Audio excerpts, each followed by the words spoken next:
Back at it for another episode of the Blind Man IC Show. I'm your host, FOB. Ooh. Wolf, I can't shake it. I was just in the club yesterday. That's what it was.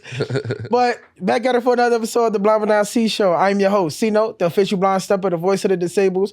Blind Pop if you nasty, the hood Ray Charles. The FOB is out of here. And you know where we at, 265 Canal Street, where dreams happen.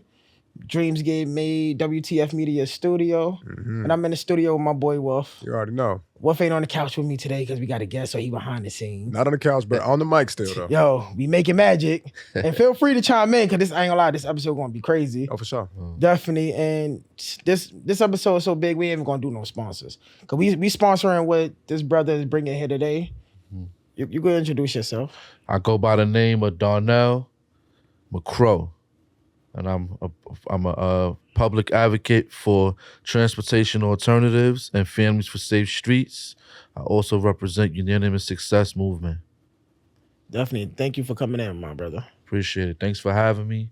Thanks for acknowledging, the big. Nah, you call. I had to bring you on. I had to. It's been a while. Yo, it's been a while, and then when I asked, and then it's like you told me that, and I ain't gonna give you. I'm gonna let you tell your story, but it blew my mind. I'm like, hell no, bro. But this is a part of this segment. This is a segment of the podcast. We ain't do this in a long time because it's just been me and Wolf. But we gonna walk people through a moment. It's called Stories of the Dark. We gonna walk people through a moment, and you got a dark story. Yeah. I can't imagine, bro. I ain't gonna lie. Like I send my love, my heart still. You feel me? Yes. But we gonna close our eyes. Mm-hmm. We gonna walk through this journey. We ain't gonna flip over no furniture. We ain't gonna bump into no walls. You know what I mean, you might bump into it, but you're not blind poppy. But still, I got you. Don't worry. And I'm gonna let you grab the well. Right. Like walk people through the story. Thanks for tuning in. I go by the name of Darnell McCrow. I'm a producer, engineer, songwriter. I actually wear a few hats behind the scenes, but currently right now, most importantly, I've been focusing on this justice battle for a new bill which is introduced by New York City called the Stop Super Speeders Bill. And the reason why I'm publicly advocating for this bill is because my daughter was a victim of traffic violence. And that's what this bill is about. Traffic violence prevention and basically raising awareness to people who are outside, speedy drivers, super speedy drivers, who are not aware that they can take someone's lives at any second by speeding and not being cautious of the speed that they're driving at. So what I'm gonna do is I'm gonna rewind a little bit. So back in I've been rocking with this guy. I've been rocking with Notes for years. Unfortunately, I got arrested in 2021. So before that, we were doing some club things. We were doing some music entertainment things and stuff like that. We had a lot of things going, but I ran into some legal issues. And 2021, I got arrested. I got incarcerated to a 3-year bid. I was just released in February of 2024 after serving my time. So never in a million years did I expect the unthinkable to happen, which is I lost my daughter, my firstborn. My firstborn daughter, her name is Niall McCrory. This is her here. This is a baby picture of her here. And as you see on the table, that's her most recent graduation photo there. But what happened was on October 24th, I had received a phone call that my daughter was struck by a vehicle. So, I'm thinking, okay, struck by a vehicle, maybe some broken bones, twisted ankles, something, she can recover from. I was in Brooklyn at the time. This incident occurred at the intersection of Manhattan Avenue and West 110th Street by the Cathedral Parkway. And I rushed up there immediately. When I rushed up there to Harlem, they had already, ambulance got her to Morningside Hospital, Mount Sinai, Morningside. And when I got there to the hospital, my heart dropped. what I saw was devastating to any father to see their child wrapped up, bandaged, and bruised, and it just was a bad scene. So immediately, because of her damages, I didn't know what happened. All I know is she got hit by a car. Yeah. I'm in a state of disbelief. Like, okay, I'm here. It still seems surreal. So because of her injury, she was transferred from Mount Sinai over to Columbia Presbyterian Hospital, where they have a specialized trauma unit for kids and children. They're known for, working with children and dealing with traumatic brain injuries. So I know my daughter passed away from a traumatic brain injury. So my daughter was hit by a super speedy driver. The driver was speeding. She's walking across the street to catch the bus after a field day. She never made it across the middle double line. Driver came out of nowhere, hit her, knocked her all the way in the air, flew her up. He continued to drive about a block away, and then eventually he stopped and came back to the scene where my daughter was laid out there on the floor. It's I guess like what was most traumatic for me is I used to speak to my daughter every day on the phone, and I made a lot of plans with her. She was only 13 years old. She promised me that she would graduate from junior high and into high school, and she played her part. She never made it to high school. She made it to high school. Oh, okay. It was her first year, freshman. She made it by the grace of God, turned her life around 30 days, got her grades up, made it to her prom and everything. But what was more devastating is because I would have never thought in a million years coming home that I was going to be burying my child within that same year. So 7 days she spent fighting for her life at Columbia Presbyterian, family, all kind of calls, everybody just supportive. We all were praying, wishing, hoping that she would come up out of this coma. They had to put her in an induced coma because from the impact, her skull hit the cement in the street a few times. Damn. So she had a very big swelling in the head. We prayed that it would go down. Unfortunately, it got worse. By the 7th day, that was it for us. The 7th day, me and her mom, along with other family members, we just prepared for a peaceful passing. She couldn't all her vital couldn't fight no more. She was on the highest dose of blood pressure medicine for 13 years old. It was a horrific scene there, but also I got my peace because I was there. I was able to, me and her mother, we created her, and we were there with her all the way until the body bag. We put her in the body bag on that 7th day. For that moment. Yeah. Like, as a father, being like, and I mean, I send my love to you, bro, because I couldn't imagine that. I ain't even gonna hold you, bro, because I have 2. They got to put me in the grave behind them. Yeah. If I ever was to ever have to cross that path, they would have to bury me with them, bro. On top, I can't walk this earth without like my pride and joys. But as a father, for that moment, like, how did you feel? Numb. Numb was the best words that I can explain, because so much was going on. There was so much energy, cries, different emotions, revenge. People were feeling revengeful. People wanted to go do things. And I came home. I took my shahada in prison. I'm a Muslim man. You understand what I'm saying? So as a God-fearing man, there were just certain judgment calls that I could not make as a man, because that's not my position. I let go and I let God handle a lot of things. And aside from being numb, even in that moment, you still felt that way? At that moment, I felt like because I didn't know what was going on, I wanted to see the footage. Yeah. That's what it was. I didn't know what happened. My attorneys in legal finally got me the footage. And I seen it. I watched it over 100 times. My daughter's last days on this earth. It was just, I was angry. You know, I'm angry to this day. I just find healthy coping mechanisms to deal with the pain. The pain is never gonna go away. It's a certain type of pain that I wish on nobody. But after a while, you gotta learn how to turn that pain into power. And that's what made me become even more of a public advocate, because I get a chance to go out in front of millions of people as a speaker and tell my story, which can possibly impact the next person and help somebody else's life, you know, from advocating in the public way. But besides being numb, I'm gonna be honest with you, the whole 7 days, I was strong. I did not break down. I cried a few times as it got closer.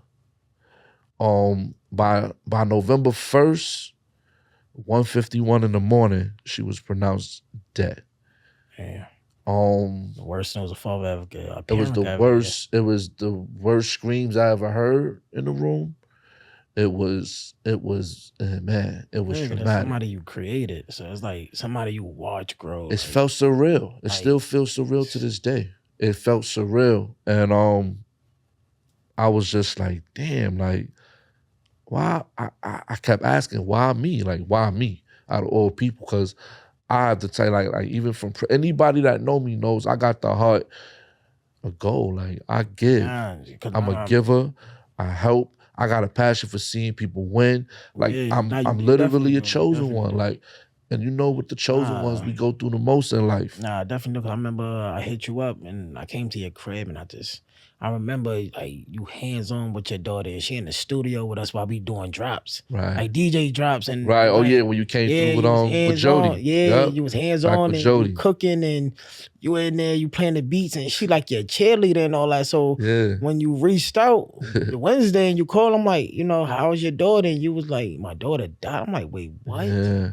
Like I couldn't believe it because I like it just brought me back to that day when we all was in the studio and she was just, you like, yo, just sit right here and this, yo, daddy, can I press that button? Daddy, can I do that? And it's like for you to say that shit, I ain't gonna lie. When I even got off the phone with you, I'm like, I can't even believe this. Yeah. Like I had to hit my producer up, like, yo, like this shit is crazy. Like I hit my mother and I'm up, like I couldn't believe it. Then it's like, I'm looking at my son and I call my daughter, like just to hear their voice, like that's just something just out of this world. And that's the part that, so prior to her death, about that same day, October 24th, she called me about 1, I want to say between 1 p.m. and 1:20. Mm-hmm. We spoke. And she asked me to send her money. And she was like, Dad, you know, send me some money. You know, I didn't get a chance to get certain things. I sent her cash. I cash apped her. Yeah. Who would have thought that was my last cash app to my daughter? Who would have thought I cashed apped her at 1:20 something. She told her, she said, thank you. The thing that did give me my closure, I told my daughter I love her, and she told me she loved me. We did tell each other we love each other via text.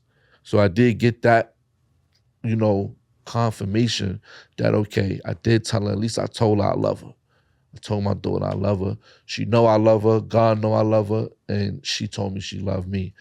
But by 1:40 something, I got that call. And I was just confused. I was with my other daughter at the time. I had to rush all the way from Clinton Hills, all the way from her school, all the way uptown to get to my daughter's mother. Yeah. My daughter's mother is a mess. She's getting stronger today. She can't put up the fight. It's different. It's different for nobody gonna feel the pain. Nobody's gonna hurt more. She carried that 9 months, like than my daughter's mother. That's her only child? That's her firstborn. Her firstborn. She has another child. But she did everything with my daughter. Everything with our daughter. You know, and the first kid is always the struggle. So it's like you and figure out. Let me tell you, Nayel was a gift. Parent. Yeah, you figure out being a parent through your first kid. Like, yes. Like me and my mother bond. You know, it's like me and my mother been through the struggle, the storm. So my brother and sister could live a good life. Like I've been through the shelters with my mother and everything else. So it's like I understand that feeling. Like how's your mental today? Your mental health today? Man, it's a good topic. It's mental health awareness. Mental health awareness month is this shit is important, bro. It definitely is. To be honest, I'm on meds, bro. Like my mental and emotional distress levels have increased. I had to get back on psych meds. I have several mental health disorders, especially coming home from prison, and I suffer with PICS, which is post-incarceration syndrome.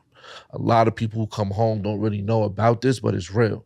It's called PICS, P-I-C-S. You can look it up. Give more information on it. Post-incarceration syndrome comes from when you're incarcerated and you're isolated from general public for so long. So whether you're in SHU, which is the box, or whether you're in whatever confinement, you're restricted from GP, which is general population. And just being in prison, period, you are restricted from society, from the world. So imagine doing so much time in a box, doing that much time in a cage, doing that much time in a room. You start to lose touch of a lot of things. And mentally and psychologically, subconsciously, that's where the PICS come in, post-incarceration syndrome. So it's something that if we don't pay attention to it, we act angry. We act out of anger.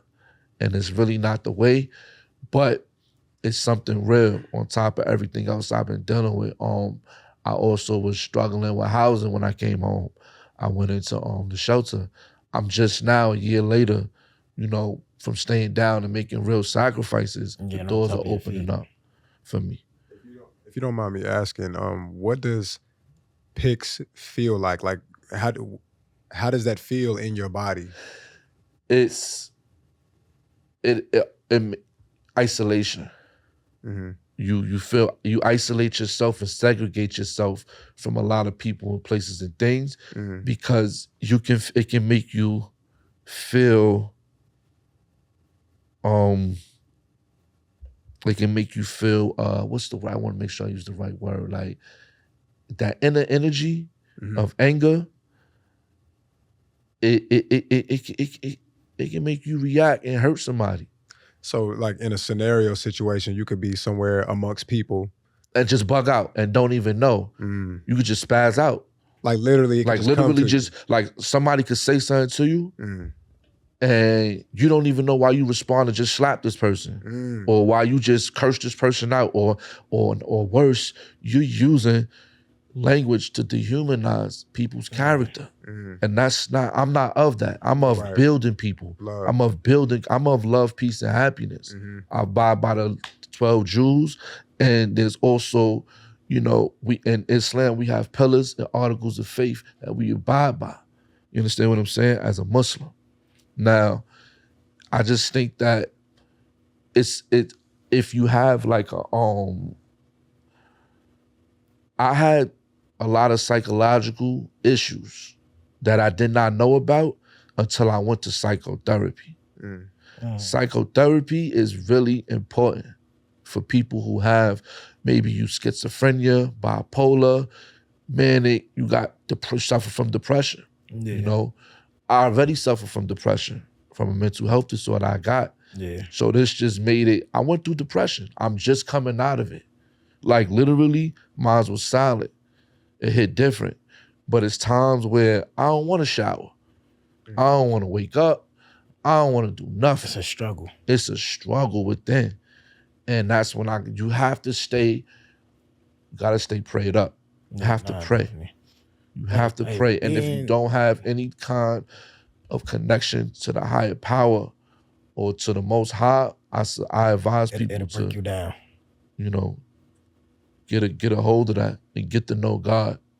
You know, I don't want to go too much into it. I want to be respectful of people's place. I know where I stand. All I do is I pray for people. I'm not about breaking down character and breaking man down or breaking woman down. Now, before when I was young, we don't know how we are. We may do things and we don't know why, but it all stems from trauma. Always. And it's always trauma that we have not truly gotten over. And this is why we have issues with women. This is why we have issues with our kids, why we have issues with parents and the public, period. Because we keep running. We run it. We think what we doing, we jump in this course doing it, and then what happens? We crash. Yeah. Everybody got to crash out. I don't care who you are. Whether you cry, fight, whatever it is, you're going to crash out. And then that's usually the breaking point. Being like, is it hard still? Like you said, your disorder, right? Yeah. Is it hard being in a room with just four walls and just you? Do you still feel isolated? Do it still bring you back to that cell that like being in the SHU? Like in SHU, and then see, I did my time in the beginning, I was in the max. Yeah. So it was different. Cause they sent me all the way upstate.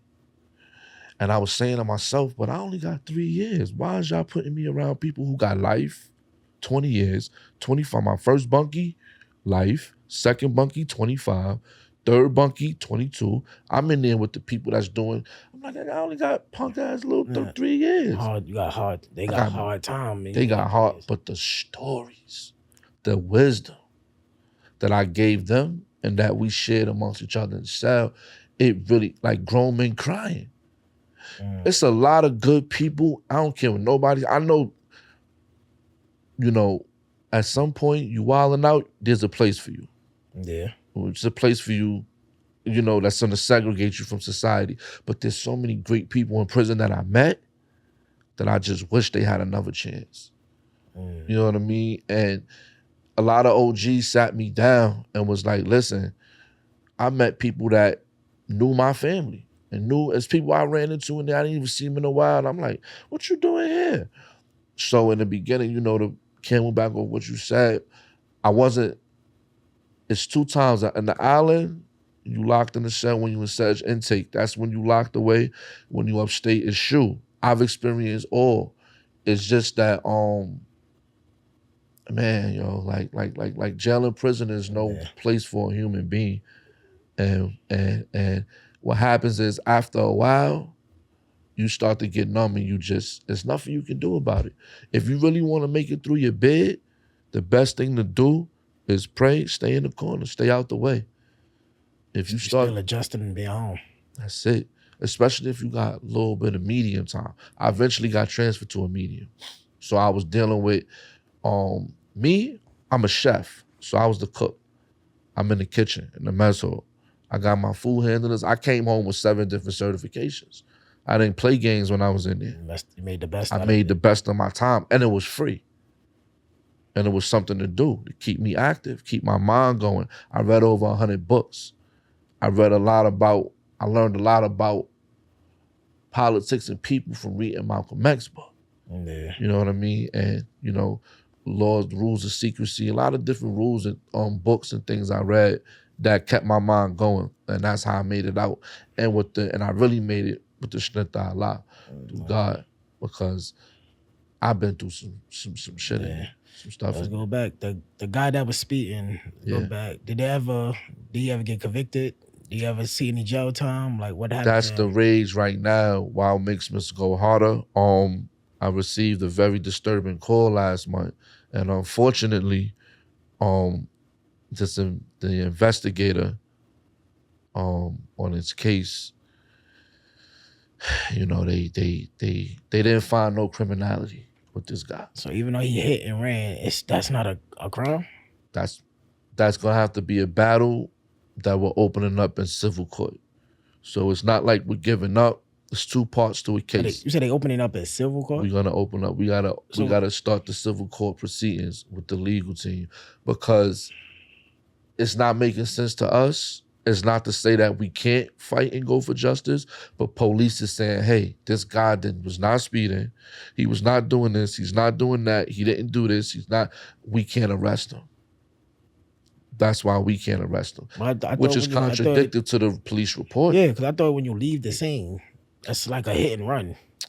And it's much more. it's deeper than what It's I'm deeper saying. than that. We'll talk behind the scenes. Yeah, nah, definitely. About that. But it's deeper than just, what people think. And my instinct started talking to me, and I started seeing this whole thing is much bigger. In all honesty, and I said it for the record, I really feel like that person, whoever that driver was, is of high stature. So the law is going to protect this person if he's of the law. I don't know. I got to leave it at that. You get what I'm saying? Yeah, but we're going to find out because we have a lot of information. But I'm going to be honest with you.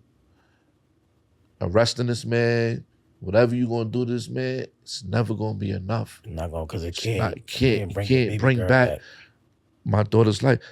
A lot of people on my side and that side, mother's side. Yeah. Where he at? What's up? What we doing? Nah, we can't. I can't see myself taking somebody else's life after I clearly saw the footage. You know what really hurts where the pain hit y'all? Shit was an accident. Shit was really an accident. And you determined that by watching that video several times. It was really an accident. That's the part that hurts. When my daughter went out, she never looked to the right. When you in them streets, it's called a crosswalk for a reason. So she stepped out in the streets without looking both ways. What any other kid would do. What any other kid Any would do. child would do. I've done 100 times. Yes. You rushing, you adamant. Yeah, I mean, you rushing, you adamant. I'm about to get to my friend's house, get my hair done. We about to go get fins, get down nails done. I got money in my cash app. Pops just gave me. I'm hype. You just moving. I could see the enthusiasm in her movement when she's waiting to go across. I could see it. And she was waiting to get to her. And on the other, her friend, she was going to meet. Her friend is devastated to this day. She never made it to her. Damn. Imagine getting a call, you got to come here, and then you get that call like, oh, nah, bro, he ain't. That shit going, what? That shit Psychologically, right then and there. Right then and there. It shifts those dopamines and neurotransmitters. It's different. So, it in that case, there's a lot of emotions, like a lot of emotions, because it ain't. It's a lot. It's a real touchy case because the parents. It ain't attention, but at the same time, it's like my baby girl can't come back, so it's like. And it's something I gotta live with because if you go on, you know what I mean. You get revengeful, right? I always tell people, revenge is of the Lord. When you really think of it, revenge is of the Lord. If you, in a spiritual realm, if you really believe in God, nothing goes unnoticed. The truth always comes out. I just think that in this situation here, with Nayel, my daughter was very special, truly gifted, and God brought her home for a reason.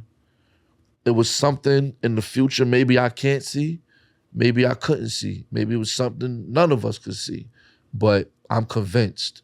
My daughter got 7 written all over her, that number 7. I'll tell you something about the number 7. I'm 37. Her mother's 37. Her birthday's November 17th. She survived 7 days. As soon as you said she survived 7 days, that's exactly where my mind went to. That 7 is godly and 8 is new beginnings. Yeah, that shit is crazy, bro. 7 days fighting. By that last day, that 8th, it was time for her to start a new life. He brought her home. You just dropped some knowledge on me. I dead know, because thinking about that is 7 days in the hospital, on my 8th day I came home. So that's like a new life for me. There you go. 8 is new beginnings. And I'm not gonna lie, I don't like Halloween, which is the 31st. Same. I don't really like that day. It's a lot of things that go on that I don't agree with. Same. And I begged them in that hospital, please do not let my daughter pass away on this day. Please don't. And they gave me that grace. God gave me that grace. By the 151 on November 1st, which is, 17 days before her 14th birthday. They go that 7th again. Damn. 17 days before her 14th birthday. That shit is crazy. So I when I kept asking God why, it would already was. That's just when I was like, man, this is just. Damn, son. She was really an angel. That's crazy, bro. An angel. So 7 so times it's 2 like- is 14. That's I crazy. was say, you That's said she got crazy. hit on the 24th? Look, 7 times 2, 14. 14. Yeah, that's She crazy. got hit on the 24th? She got hit October 24th. That's an interview at 7, ain't it? 7, that shit crazy. 7 going to 24. I was gonna ask you, but you kind of saying it, but I was gonna ask you, as you've, thought about this endlessly, like what, and I don't know if this is too revealing, but like what has God communicated to you through all of this? It seems like you already are like on, you making In that different trends. I'm in a different realm. I'm in a different dimension now, honestly speaking. My dimension has changed mentally, and I see my growth. I just pray for strength every day, and I pray that I'm a firm believer in divine preordainment, which is whatever God wills, whatever is of his will be of his will. It will be done. If it's not of his will, it will not be done, which is basically, you have to remember this. Sometimes, I tell you this is how I look at life. When you pray and you've manifested so much into something because you want it that bad, you've applied the steps. There's an art to manifestation. A lot of people don't know. There's an art to it. But when you apply them steps and you fall back, if it's of his will and it's of the universe to happen, it's going to happen for you. No matter what nobody tries to do. They could try to block you, call you. It's not going to happen because of the energy and your mindset and the focus level. So divine preordainment is something I live by, which is sometimes when you want something so bad and you notice that it doesn't happen, that's God not willing it into your life, because that means the negative, it possibly means that the negative is gonna outweigh the positive. And as a chosen one and as a God-fearing person, you have to be obedient and look at it from that angle. Now, when he wills it for you, like this here, what's going on right now, this is a will. This is all of his will. This is of his will. It was meant for me to link back up with my brother right here. This is all of his will. We have we are kings, and we are real, we organic. This is organically happening. We ain't forced this to happen. That's how I know it's real. Definitely. And there's something big coming out of this. I can feel it. You know what I mean? So when he wills something for you, it's going to happen. That means the positive is going to exceed the negative. And it's for you, because God is not of negative. No, absolutely. He wouldn't put things in your life that isn't going to help you elevate. So when you start elevating, that's where the prayers come in, the du'as come in. You understand? The thank yous come in, the being humble, just being resilient, just waiting, because it's gonna happen. We get impatient, and the worst thing to man is ego, Of course. and arrogance. No, definitely. Damn, brother, how do you sleep? Because like me suffering mental health, right? I suffer with PTSD for what happened to me. Sometimes, I ain't gonna lie, some days be harder than others. To a point, I don't want to go to sleep because I don't want to relive what happened to me. You sat there and said you watched the video thousands of times, right? Sometimes you won't be scared to close your eyes because you're going to see that video again. No. The reason, and I tell you why, the video gave me my composure. It gave me my closure. Because I was lost. I didn't know what happened to her. Mind you, when my daughter got hit, she was perfect from the neck down. From the neck down, perfect. She had abrasions and scratches on her arm. So I'm investigating, like, why she got this but her face? And just above, her head was scratched up and she had the bandage on, because what they had to do was They had to put her. The pain was so bad on a 13. She's 13 years old. Mindful. Remember, she's not an adult. 13 years old. The pain was so bad they had to put her in an induced coma because of the screaming and the hollering and that threshold pain she had to deal with. Of course. And we were praying and hoping that she would wake up and come out of the induced coma. She never did. The swelling was so bad in her brain that it just kept enlarging. And as a 13-year-old, your skull is only but so big. So much space. So it's only but so much space before that. Yeah, no, that's definitely. And that's when they checked her pupils. She had reaction.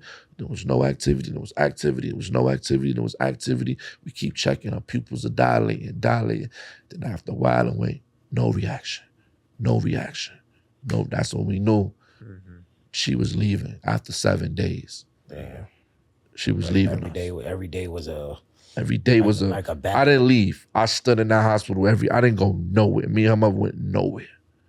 I stood by my daughter's bed every day.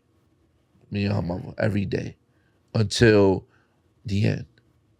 So I just really, that brings us to this here, which is this. Just about to get into it, the Blind But C segment.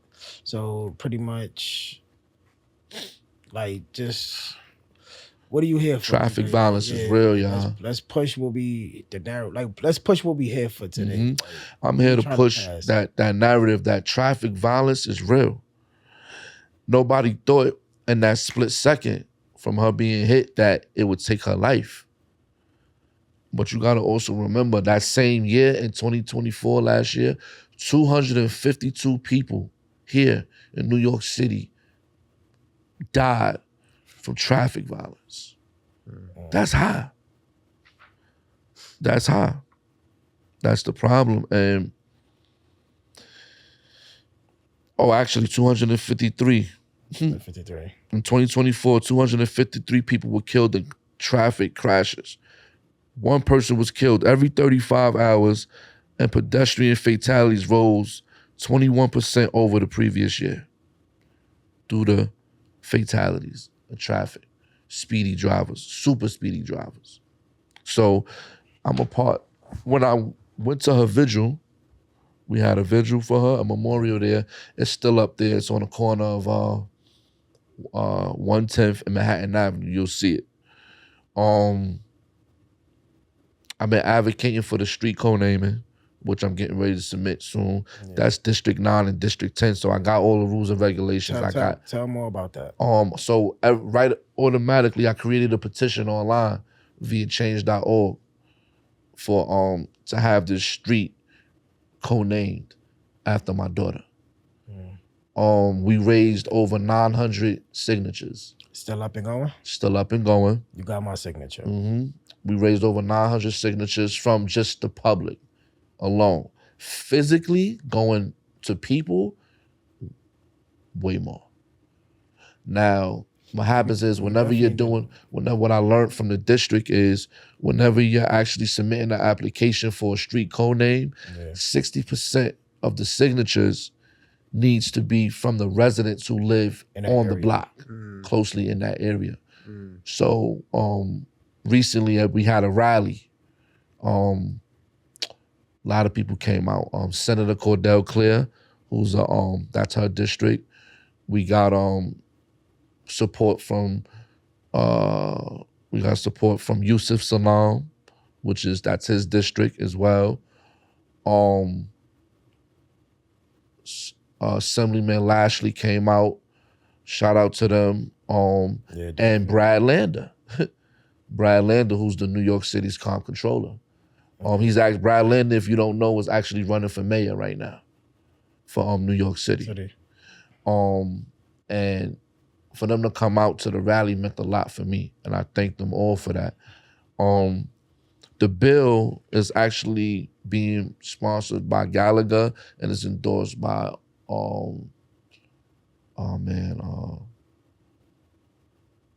I forgot. Pardon me for a No, second. no, you good, you good.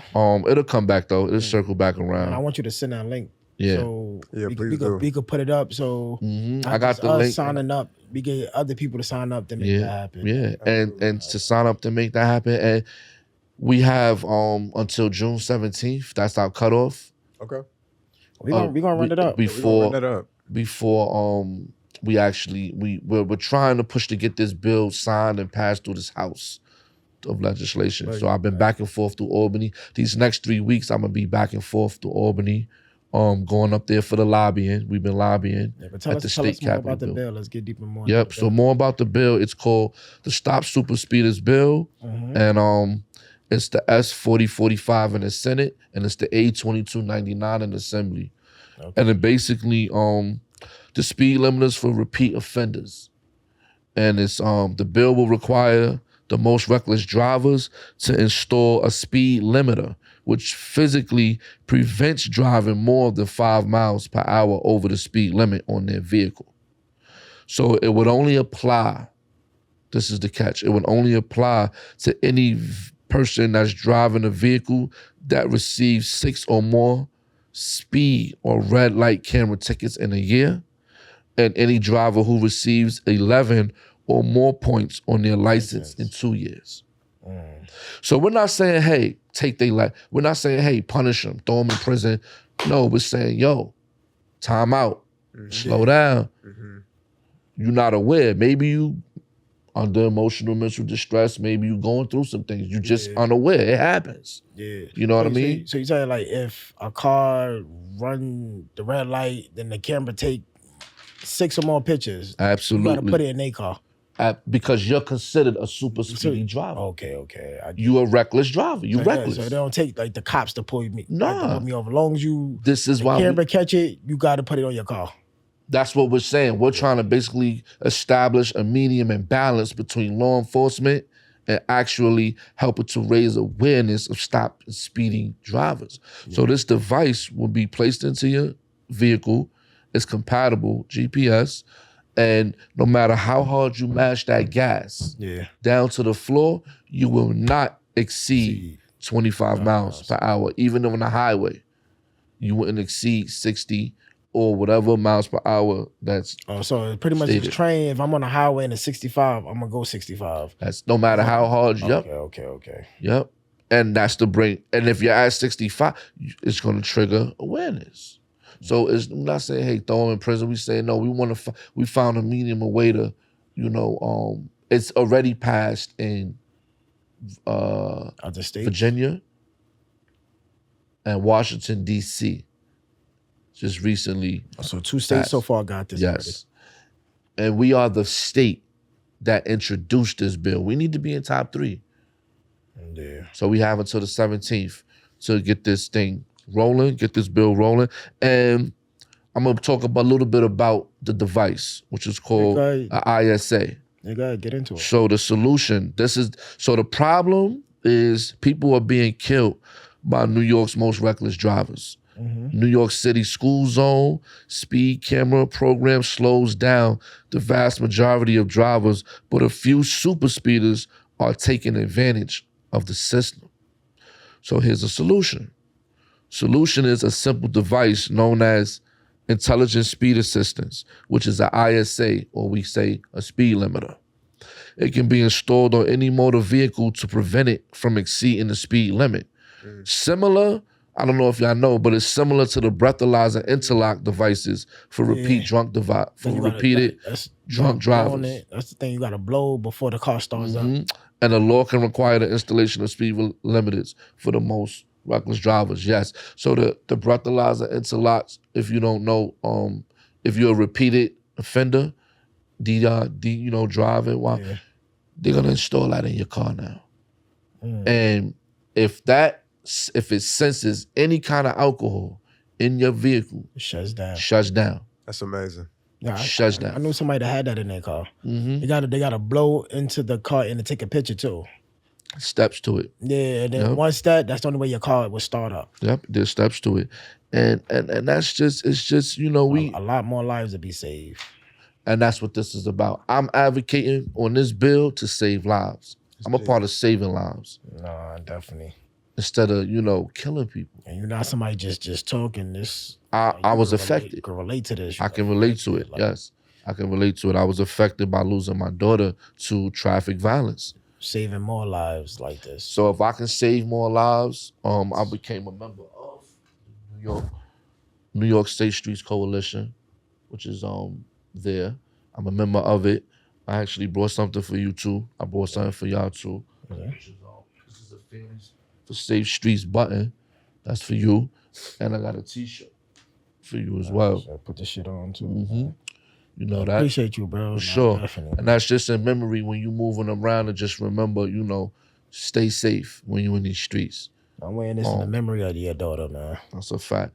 And you here, I got one for you too. Thank you, bro. Just so you Absolutely. know. Because it's a small, I didn't know how many people were going to be here, if it was going to be a group but it's good. It actually worked out the way it is. I'm going to give you one too, because we print them up all the time. I get those done there's nothing to print those. What could I do to help? Like, how can I extend my services? What people can do for more information on this bill, and if you want to support it, go to familiesforsafestreets.org. That is the website. And what you want people to do when they get there? And what I want people is to get in contact with their senators, their local senators, get in contact with their local assembly members, and let them know about signing on and supporting, co-sponsoring the S4045 and the A2299 Stop Super Speeders bill. It's there. And push it. Raise awareness. We have until the 17th. We're hoping and praying that we will get it passed. We did get an update the other day. Senator Gennades, that's who I was speaking of earlier. So Senator Gennades is going extremely hard up there in Albany for this bill. He is sponsor. He is the man that's really pushing it, and he helped.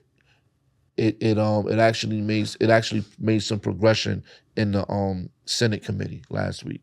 So we're making some moves. That's what this is really about, raising awareness. There's other bills as well, but this is the most important one for me. I am a bike. There's bills out there for bicyclists and cyclists as well. There's a lot of new bills that are being implemented that you're gonna see. You're gonna see it soon. They got one where I'll talk about them right quick. They have one which is called there's four. One is complete streets maintenance. The other one is defined safe passing. The third one is stop as yield, which is called the Idaho stop. And then the fourth one is the one I've been speaking on, which is the speed limiters for the most reckless drivers. Perfect. The complete streets maintenance, we got a few sponsors on that, which it includes, when possible, complete street design features and resurfacing maintenance and pavement, recycling projects, and further enable safe access to public roads for all users. Defined safe passing requires motorists to allow at least and I believe it's passed or has, don't quote me, but require motorists to allow at least 3 feet between vehicle and pedestrians, bicyclists, and wheelchair users when overtaking or passing, and it applies outside of New York City. No change to the existing law in New York City, which requires a safe distance. And then stop as yield is proven safety measure that allows cyclists to treat stoplights as stop signs and stop signs as yields. So if you're a cyclist, when you go to that red light, you got to stop. Yeah, I see what you're saying. That's where I've been, bro. I've been in. I'm glad, man. I've been in there with the organizations advocating for these bills, just doing the non-for-profit work out here. Keep doing it, bro. We need more of in that. These communities. And if is anything I could do, come talk, walk with you, bro. I'm 10 tones down with this, bro. Absolutely. And we doing this, man. Like I said, you got kids. Yeah. Other people got kids out there. I really don't want somebody to experience this pain. this pain of losing a loved one. I don't even have to be a child is the worst. Loved one, period. To traffic violence. It can be avoided. Can't save the world. Can't control everybody. But we can start somewhere. Yeah. Two with questions. the restructuring. Go ahead. 2 questions before we wrap up, right? Mm-hmm. First question is, if you had the opportunity to be in front of the guy that hit your daughter, what would you say?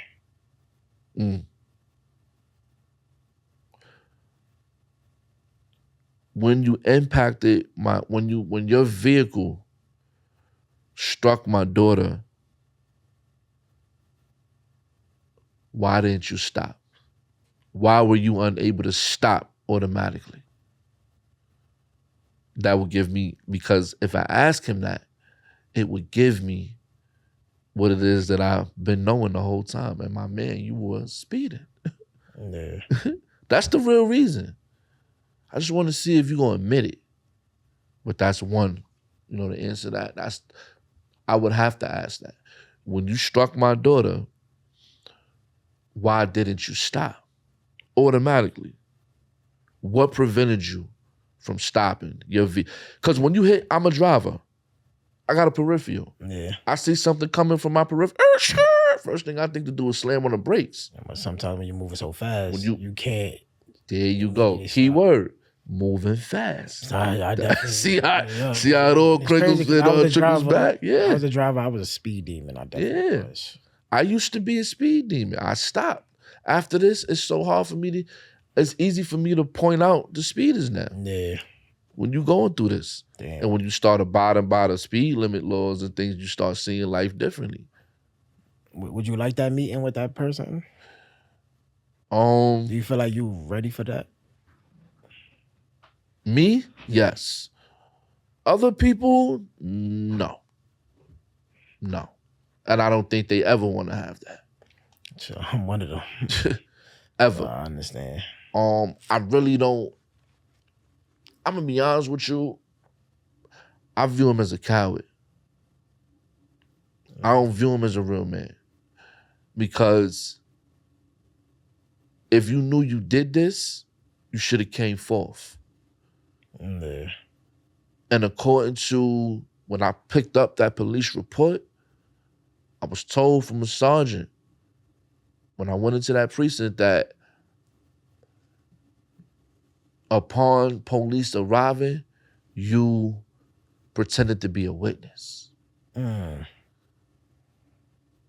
then they eventually find. You see what goes on right then and there. It's always. So, I mean, he did it. He not. It's like, hey, there's no jail behind that shit. This is the fight, bro. Yo, that shit ain't bugged out. It's my battle. This is what he's saying. Though. Like you act like you a witness, and it's like, nah. That's what I was told when I picked up that report. Civil suit is just more like you suing for money, right? The lawyers in them is already going through, right? But they're doing that part. Ain't no money all in the of that. world. I want justice. I don't even really care about that shit. That shit can't bring my. I know jail. Care about him no going to bread. jail can't bring my daughter back either. But at the same time, it's like it's the justice like of doing the right thing. You try to hide the fact that you was behind that steering wheel. Like, was he drunk? Like, so the bus driver, I got a witness. The same guy who was driving the bus. That same bus that she was running for, because I got the footage. He's in the bus is right there. When we had the rally, look how God works. The bus driver happened to be coming down the same block, the same time as the rally. Came out the bus, stopped the whole bus, stopped everybody in the street, got off the bus, made it, I got his number, name and everything, made it his business to get off that bus and come shake my hand and say, I was the driver that day. And gave me more information about this reckless driver. Man, wow. Bless him, man. God bless that. Said I seen everything that happened. God put him there for a reason. Said I seen everything. I seen everything that happened. And told me he was getting ready to take off. He had no intentions of coming back. Damn. There was a Con Edison truck that kept beeping their horn. Basically getting attention to get him back. Yeah. He had no intentions of coming back. He was just gonna hit and leave her. Damn. But I see him in the photo. I got a photo of him. He came back to the scene. Black? Yeah. I got a photo of him. Came back to the scene. But now here's where it's a little gray shaded area. Usually, I don't want to say a crime scene because she wasn't pronounced dead at that time. However, she was injured, and in the photo, he's standing next to her with a phone out. The bus driver told me he's the one who called it in. The bus driver called it in. I'm gonna get that for you. I'm gonna get that for you. He had the phone out to do what? He had his phone. I was told from the person who took the photo that he was remorseful. Maybe I'm here. Yeah. I'm here. They on the way. Yeah. Trying. Please stay here with us. Trying. Trying. That's the first thing I think when you say that he was saying he was a witness, because the only reason why somebody would still be there because they know what they've done. But it's Guilty conscience. Guilty conscience. Yes. Let me see. Yes. I just need to know. Older brother, young, old. Older guy.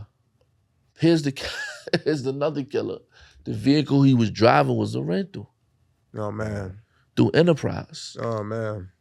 And damn, he had the lowest amount of insurance on that vehicle, 5 to 25 on it that day, and it was registered out of town.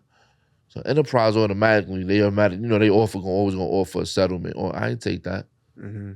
Told my being taking none of that shit. I don't give a fuck if this shit take 3, 4, 5, 6 years and I don't get a dime. I need justice. Yeah, justice. My daughter's mother is devastated. My daughter's grandmother, another one. It's a ripple effect. Come on, man. You watch this.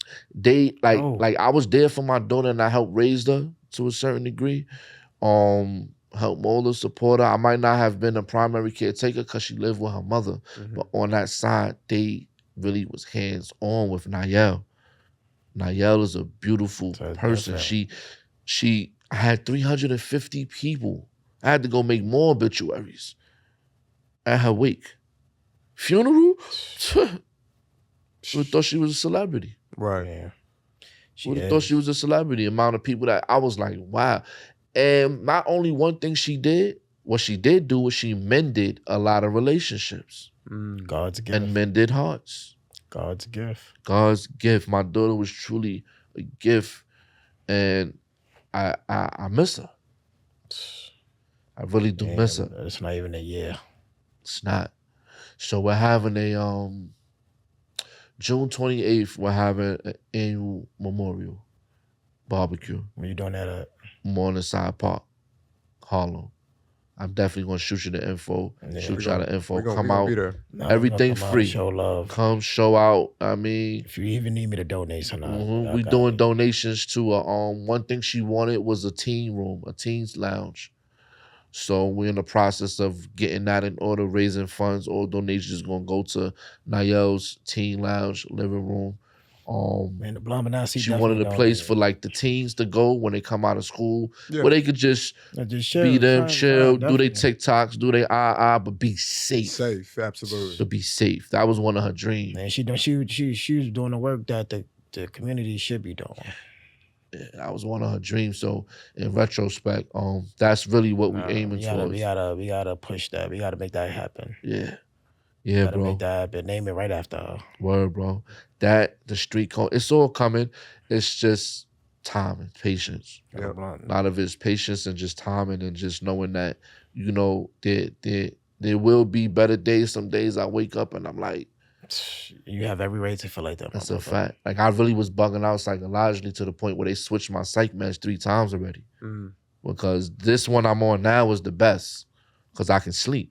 Yeah. I really was not sleeping at all. And that's not helping. And that wasn't helping me because my bags was coming. I was mentally fatigued, everything. Just drained. Overcapacitated. I had no mental capacity for nothing. Then it's like you can't even be like this because you still got another kid to live for. Right.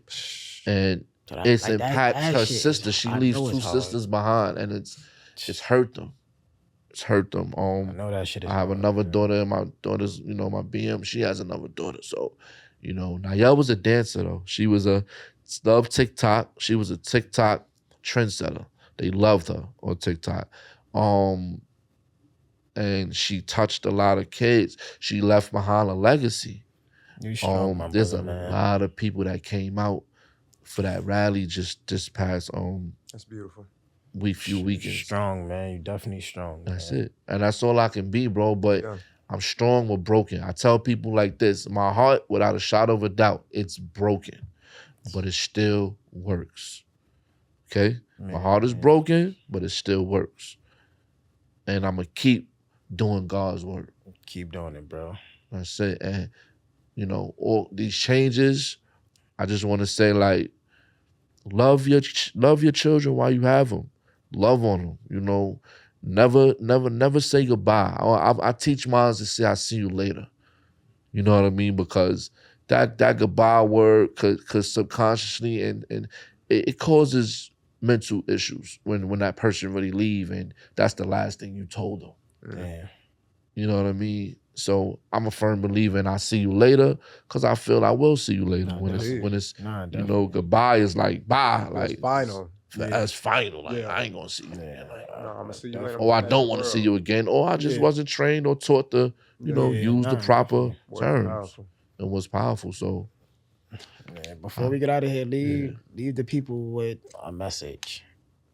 There's a mantra that I live by, and knowledge is power, because it truly is. But there's also a quote that I kind of throw out there, and I live by it as well. But not everyone deserves a front row seat to your life.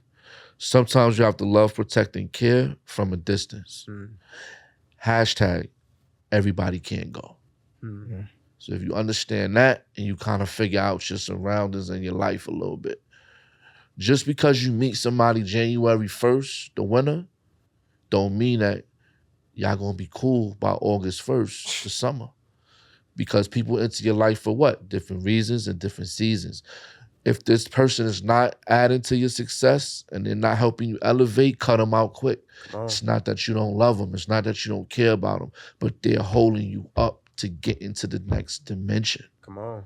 There's different dimensions of life. There's really levels. Meek wasn't lying. All these people been preaching and talking about it. Like, it's really levels to it. Come on. I find myself, I went from an extrovert to an introvert. It's nothing wrong with being an introvert. It's nothing wrong with being a loner also. Right. Being a lone wolf. But I know the power behind me. And I know the power that I possess within my mind. Absolutely. And what I can do to this world. Absolutely. By myself. Absolutely. So I don't need a gang of people or a gang. I don't need none of that. No, definitely. I'm walking the walk with God. And God got me. Absolutely. God got us. God got us. Definitely. I appreciate Look at you, bro. You survived one of the worst things. You here still. Bro, it's crazy. You still here. And you chosen because I know you chosen. That's why you and I connect like we do. And we both, God is going to always put you around.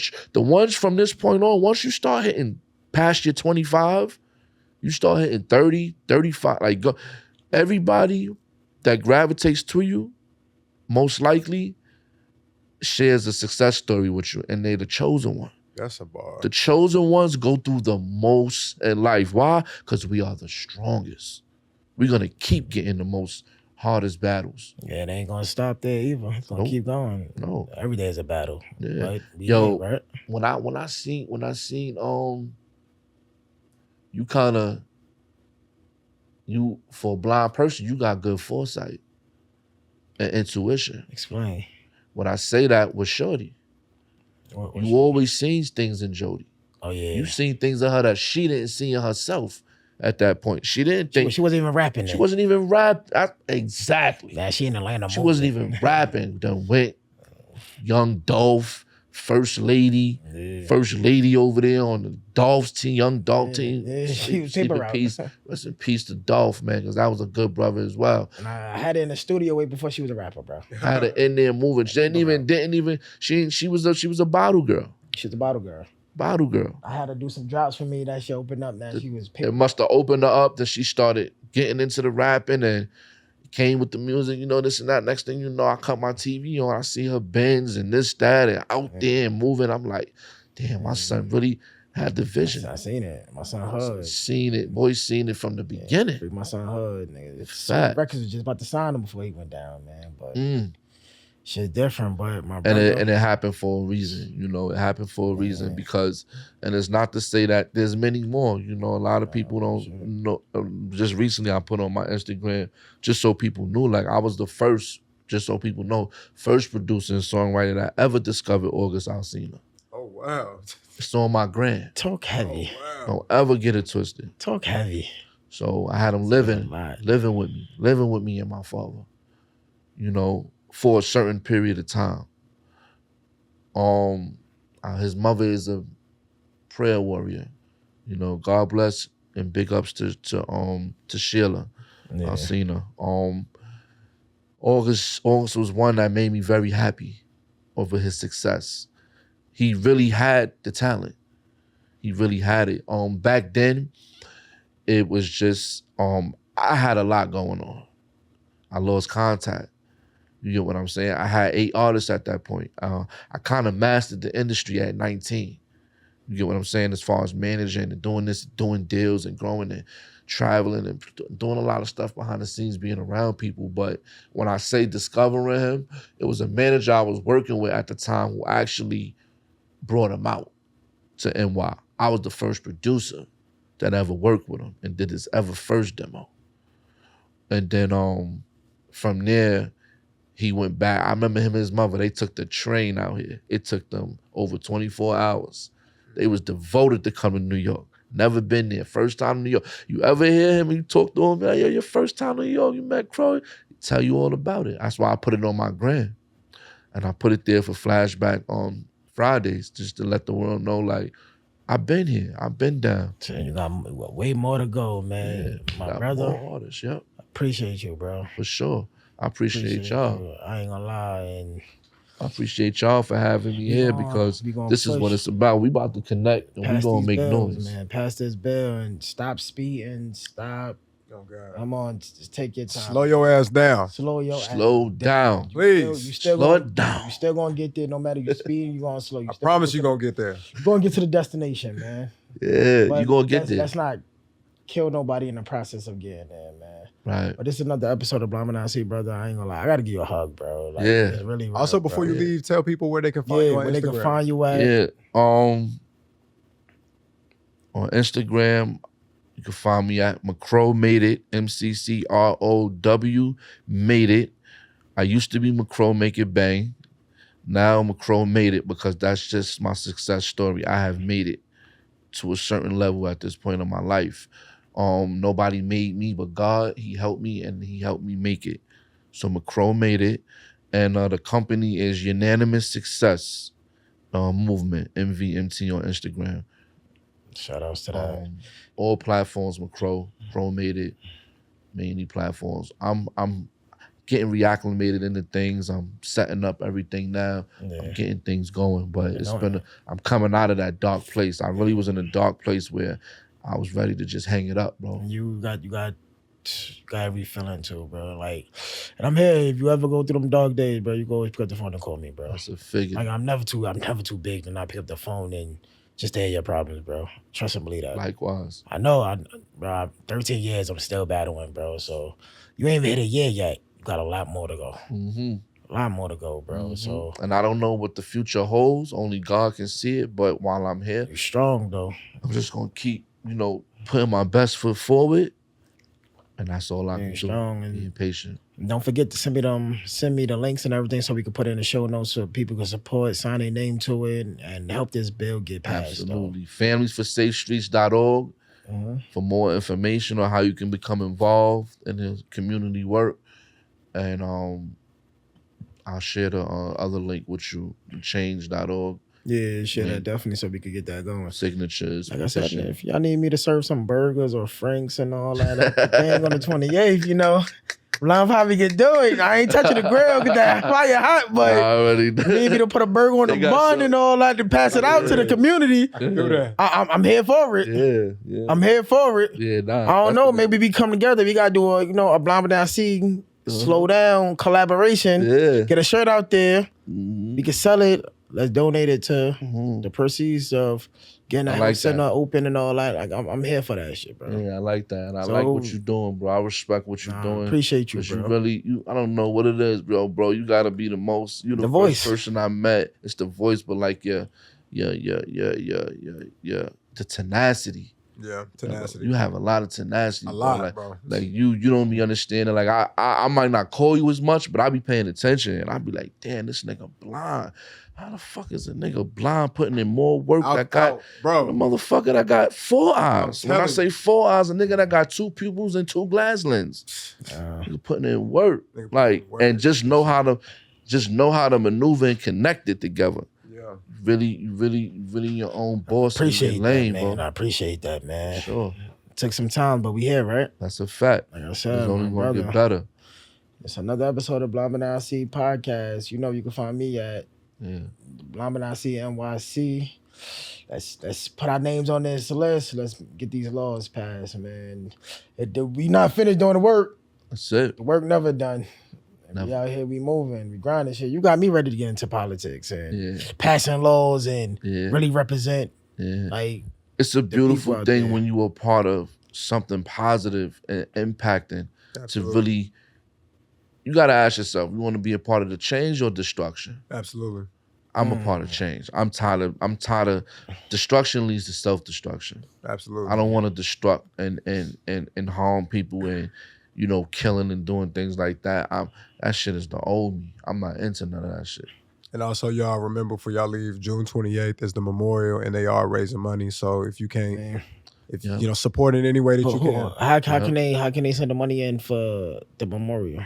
The memorial. What I'm gonna do now, or I'm gonna post another. If you following me on Instagram at Macron Made It or Unanimous Success Movement, you'll see we got a little flyer out there. I'm gonna be posting it heavy starting June 1st, just to remind people. How can people donate to that though? The Cash App, Zelle. We got a NNJ's Party Planning Promotions.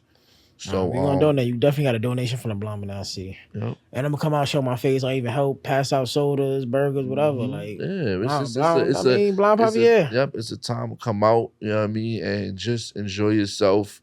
We're gonna bring the kids out, man. We just doing something productive in the industry. We got the park, we got the permit, we got a few things going on and stuff like that. The 20th is a what? 28th is on. Let me make sure. That's a Saturday, right? I believe so. I'm gonna tell you right now. June 28th is actually a Yep, that's a Saturday. Y'all got a noise permit? Yep. Huh? Yep. So y'all looking for a DJ? That's what y'all looking for? I think we do need a DJ. Actually, all right, say no more. Don't worry about it. We do need It's a covered DJ. it's covered from me. Don't worry about it. Yeah. It's covered from me. Don't worry about it. Yep. And when we finish the locking segment, in. I'm gonna call and verify that too, because I think we do. I think Yeah, we just do let need it- a. yeah. I think A that noise is permit. missing. Yeah, noise The permit. noise permit we get that from. That's nothing. That's from the zone. Yeah, you get all that. We get gonna all that. make it happen. I told you I'm fully into it. This is my gift back to you, your daughter, and the mission we pushing. Yep. That's my gift. Yep. You feel me? Yep. And Another any- episode of Blind But See. Yeah. Peace. Yeah. Peace. Know that. Out. Peace. Be Definitely. safe.